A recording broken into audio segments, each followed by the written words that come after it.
হচ্ছে শিমারি টাইপের কাপড়ের মধ্যে, আর তার উপরে হচ্ছে আমি আমাদের ফ্রন্ট পার্টটা ধরলাম। ফ্রন্ট পার্টটা পুরোটাই শিফলি কাজের মধ্যে আছে। আর এরপরে হচ্ছে ব্যাক দেখাবো, স্লিভস দেখাবো। স্লিভসটা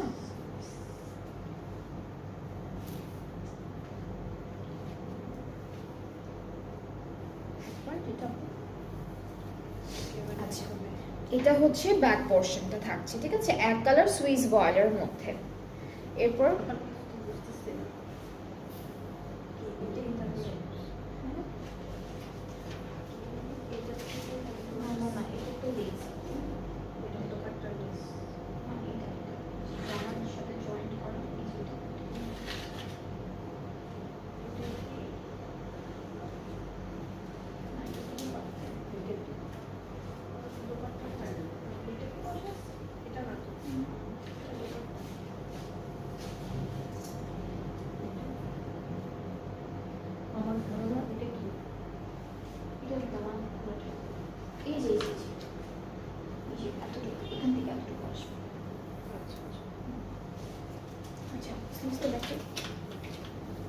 আচ্ছা, স্লিভসটা দেখে, স্লিভসটা এমব্রয়ডারি করা সুইস বয়েলের মধ্যে ছিটা ছিটা করে করা থাকবে।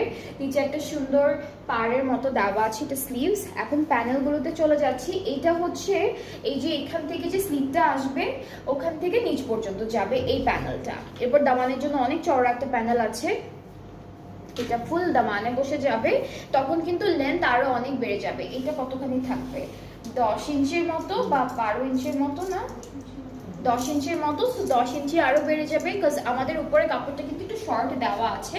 সো এটা যখন আপনারা সেট করবেন তখন লেন্থে আরো অনেক বাড়বে। আর এটা হলো আমাদের নেকের জন্য, এখানে খুব সুন্দর করে পার্লস বিট দিয়ে জিনিসটা হচ্ছে খুব সুন্দর একটা কাজ করে দিয়েছে। এখানে সিকোয়েন্সের কাজও থাকবে, পাইপের যে ডিজাইনগুলো আছে সেগুলো থাকবে। সো আমরা দুপাট্টাটা একটু দেখবো। দুপাট্টা হলো শিফন, আঁচলটা অর্গানজার মধ্যে দেওয়া, আর পাড়ের জন্য আলাদা করে প্যানেল কিন্তু দিয়ে দিয়েছে। সো এটা হলো একটু গ্লিটারি গ্লিটারি, একটু খুব সুন্দর একটা দুপাট্টা ডিজাইন করেছে, সেম কালারের সিকোয়েন্সের কাজ দিয়েছে। আর এটা থাকবে আমাদের আঁচলের পার্টটা। চারিদিকে যেই প্যানেলটা বসবে সেটা কিন্তু আলাদা করে দেওয়া, ওরা এটা ট্যাসেল করে দিয়েছে। সো আপনারা কিন্তু কাট ওয়ার্ক করে, লেজার কাট করে ট্যাসেলের মতো করে বসাতে পারবেন, অর এলস যেভাবে আছে সেভাবে সেট করতে পারবেন।